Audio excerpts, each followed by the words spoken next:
ხამემშვიდობისა ბავშვებო, ნინა მარკოლაშვილი ვარ. დღეს არის 72 დღე წიგნის კითხვის და დღეს უნდა წაგიკითხოთ ყორანი. ამბავი ზღაპარი ამერიკის ჩრდილო-დასავლეთის ნაწილიდან, რომელიც წყნარ ოკეანეს ესაზღვრება. ადგილი, სადაც ძალიან ბევრი ინდიელი ცხოვრობდა და სადაც ზუსტად ეს ყორანზე აქვთ შექმნილი სხვადასხვა ამბები და ისტორიები, რომელიც ესე გადაეცემოდა ოჯახიდან ოჯახს. ნახოთ ეს ყორანი რას მოიმოქმედებს. ამბის ავტორი და ილუსტრატორი, უბრალოდ ავტორი არა, ეს ამბავი, ვინც გვიამბო ჩვენ და ილუსტრაციები ვინც გაკეთდა, არის ჯერალდ მაკდერმოტი. ხო, და ავტორი ამბობს, რომ ყორანი უმეტესობა ინდიელებისთვის, ხო, ვინც ამერიკის მიწაზე ცხოვრობდნენ, მათი მითოლოგიისთვის, მათ ზღაპრებში ყორანს ჰქონდა ერთ-ერთი მთავარი როლი, რომელიც იცვლის ფორმებს, რომელსაც აქვს ჯადოსნური ძალები და არის მამაციც და ამავე დროს ესეთი როგორია ცბიერიც და ხარბიც და გაუმაძღარიც, მაგრამ რეალურად გმირი არის ხოლმე ეს ყორანი, იმიტომ რომ ხშირად კაცობრიობისთვის ჩამოაქვს მაგალითად ცეცხლი, ან სინათლე, ან საკვები. ესე როგორც სხვა ბევრი მითოლოგიაში არის ხოლმე ეს. მოკლედ.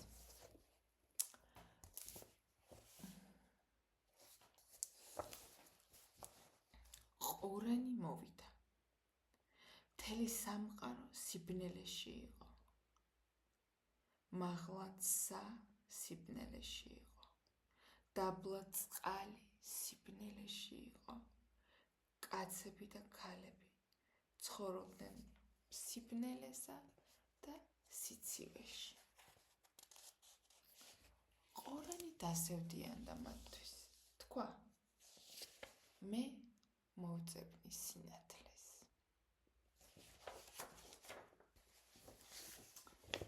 ყორანმა გადაუფრინა მდელოებს და მთებს, მდინარეებს და ტბებს, ყველგან სიბნელე იყო.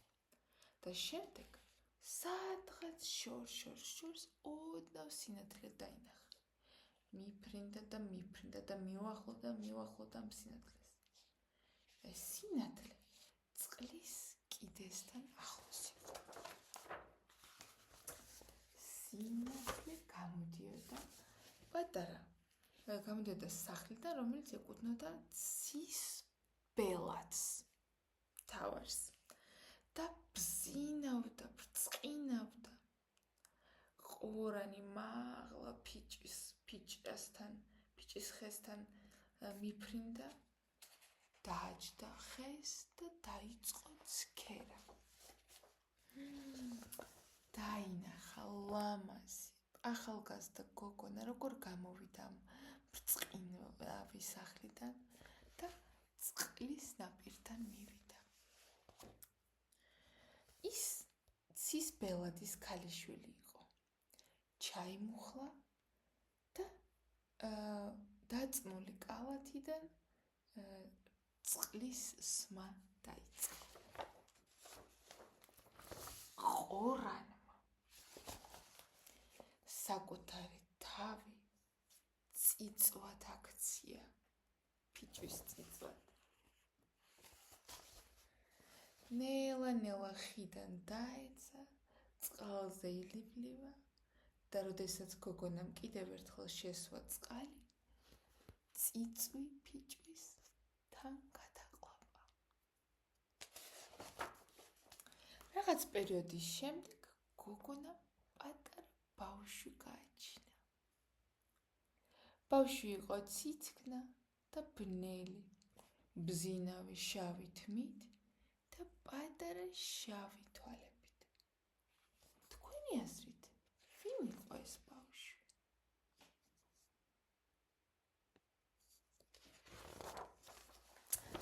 ყორანი იყო. ყორანი თავიდან დაიბადა როგორც ბიჭი, ვაჟი შვილი. ცისბელადი, ძალიან მოხარული იყო თავისი ქალიშვილის შვილით.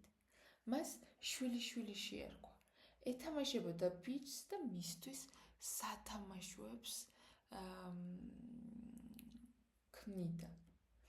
დაუძახა მოხუცებს, რომ მოსულიყვნენ და მისი ცნობის მოყვა და საოცარი შვილი ენახათ. მოვიდნენ დასრული ადამიანები ამ ბრწყინავ სახლში ცისბელადთან და მის ქალიშვილთან. უყურებდნენ ყორან ბავშვი როგორ დახოხავდა იატაკზე ამ შენობაში. ის თითქოს ვითომ თამაშობდა. მთელი პერიოდი ცდილობდა, რომ ამ თამაში მოეძებნა სად იყო ეს სინათლე დამალული. და შემდეგ კუთხეში ყუთი დაინახა. ყუთი დიდი ზომის იყო, მოხატული იყო და გამოთლილი იყო ბევრ ფერში. ყუთი იყო ნათელი, ბზინავდა. ყორანმა ბავშვმა თქვა: გა. რა უნდა? იკითხა დედიკო. ყორანმა რა გინდა? იკითხა დედიკომ. ყორანმა ბავშვმა უთხრა: გა და დაიწყო ტირილი. რა უნდა ნეტავ ბავშვს იკითხეს უფროსებმა. ყორანმა ბავშვმა გა და ტიროდა.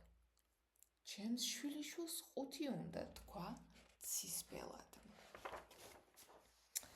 ახალგაზრდა გოგონამ ყუთი წინ დაუდგა ყორან ბავშვს, მაგრამ მან მაინც ტირილი გააგრძელა. თავსახური მოხადა ყუთს. ყუთის შიგნით უფრო პატარა ზომის ყუთი დახვდა.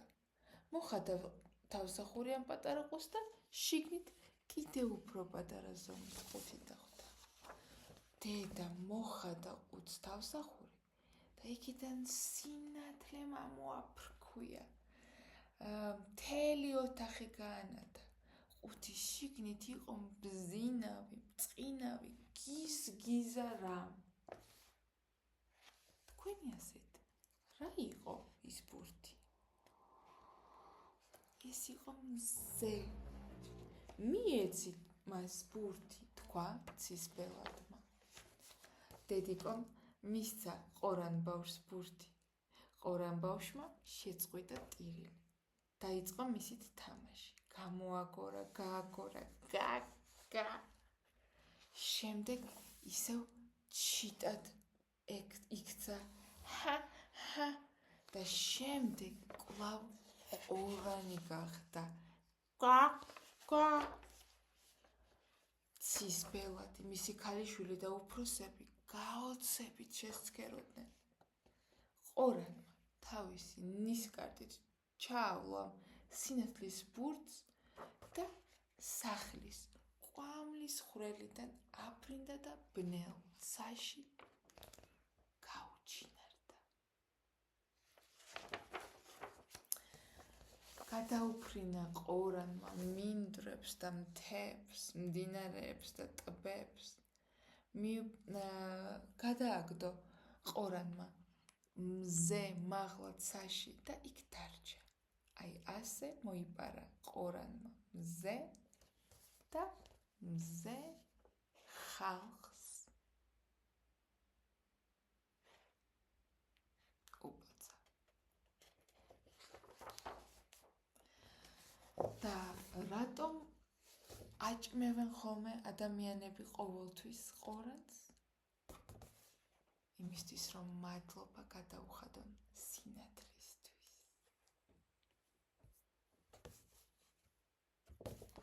ეს მშვიდობებით, ტკბილი ცილი.